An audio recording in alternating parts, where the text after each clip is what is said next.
Welcome to the Fasting Podcast. Wow, Wellness and Optimal Weight. I'm your host, Julie Phillips, certified natural health professional. In the weekly episodes, you'll discover simplified approaches, little known facts, insights from the wellness coach perspective, valuable tips, and amazing wellness tools and technologies. And now, on to the show. This is episode 31 Food Combining and Fasting. When we are fasting, we want to make sure we are digesting and assimilating our nutrients properly. Of course, we know we're going to be getting organic and all natural whenever possible, but what should we eat with what versus what should we eat alone? Let's start with the fruits. The slogan in natural health teachings on melons is eat them alone or leave them alone. You don't want to mix those up with other types of foods or even other types of fruits. If you are going to be eating other fruits, because a lot of people when they're fasting are staying really low key on the fruits because of the natural sugar, but there's a glycemic index that shows you the impact of how the sugar in the fruits and foods absorb. And you'll see if you look at the glycemic index, you might want to stay lower in some of the berries, but avoid the high glycemic things like bananas, pineapple, mango, and even in the berries, the strawberries and blackberries and raspberries have less net carbs than blueberries do. So check things out there.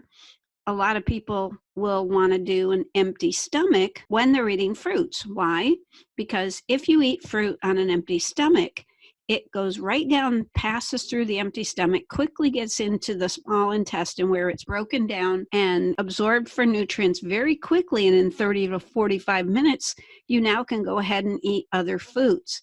Let's contrast that to if a person is eating a big meal, even things like meat and potatoes and even bread, and then you throw some fruit on it as a dessert at the very end. Even if that was organic fruit, it can actually, sitting on top of that and getting caught in the acid stomach for a long time, can rot, putrefy, actually become toxins, even though it was organics to start with. So definitely do not consider fruit as a dessert. Also, remember that fruit can affect the glycogen stores. Not only will fruit be used for energy because you're eating it, but if there's leftover, the body can store it in the muscles and liver as glycogen because there are net carbohydrates in fruit. So you don't want to overdo it and go radical with the fruit. Organic fruit, this is an important clarification. Some people say that all sugar feeds cancer cells. Well, that's not true according to the very best experts.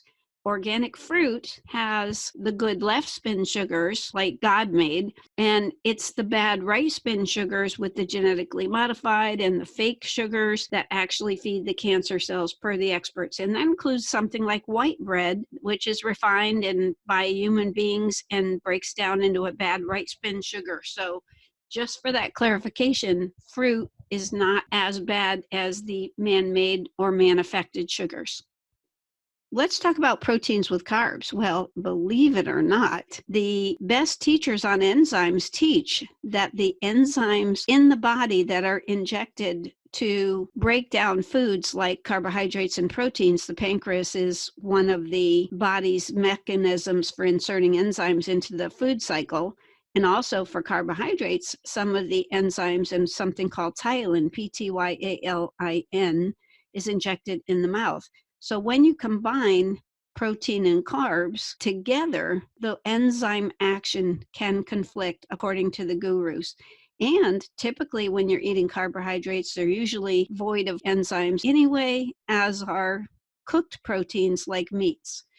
That's a combination you might have a big question mark, but if you're fasting, a lot of people that are fasting are thinking, let's go low carb so we don't fill up those glycogen stores, and instead prefer to run the body on the more efficient ketone fuel for the body and brain rather than running it on sugar and getting into the insulin problem.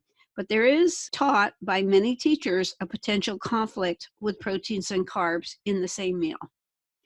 Now let's talk about fats with carbs. Oh my goodness. You know, this is something that I'm going to teach you that they teach in Europe, but they almost never teach it in the US. And the perfect combo for storing fat is the fats with the carbs. Madame Carb fires up the insulin to store Monsieur Fat And picture a baked potato or bread and butter, even if it's whole grain bread.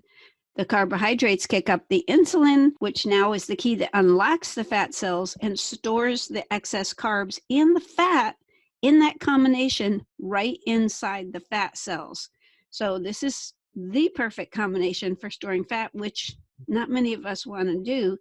And another important factor most people do not realize is that the fat, when you consume it in the mouth with the carbohydrates, can interfere with carb digestion. A lot of the carb digestion happens in the mouth. So you want to chew really well with the carbs and not have fat in there to interfere with the carb digestion. We'll talk about a special food that's big time fat and carbs together at the end. So what's okay? Well, if you have healthy fats like avocado with healthy protein, that's a good plan. If you have any of the individual categories alone, like healthy fat alone, protein alone, if you have low glycemic fruit, believe it or not, like berries, you can actually slow their effect on the pancreas and blood sugar if you include them in a low carb vegan protein shake. Like my favorite protein shake is a combination of different types of vegetables, including peas, but it also has cranberry protein in it and enzymes and probiotics, prebiotics, and fiber. So that can actually have a positive effect on the berries, which also could add to the taste. So that's an interesting combination right there, but I would not add the high glycemic pineapples and bananas, that type of thing. Chewing really well helps a lot because now it can help insert enzymes into the mix and break the surfaces down so they can be exposed. So if you are going to mix these foods that are not the ideal food combinations, chewing well can help. Not flooding your meals with too much liquid can help because now you're diluting digestive juices that you need especially if you're consuming a challenging food combination. And plant-based enzymes with the meals, typically right before the meals, can really help to break down some of these challenging food combinations. That was episode 27. If you're getting better breakdown and utilization of your foods that you're eating during your fast, you're going to get better and quicker results. So what's a big food to avoid, even if it's organic? Well, picture a pizza full of a meat and cheese and the big fat dough that it's sitting on. That's all of that garbage all together in one food. Even if the individual ingredients are organic, it's not something that I would choose for an everyday food.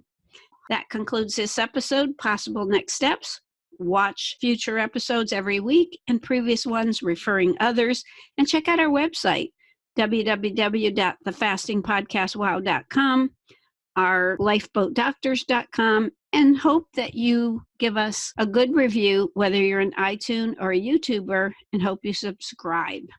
Remember, stay positive, focused, and determined, because where the mind goes, energy flows.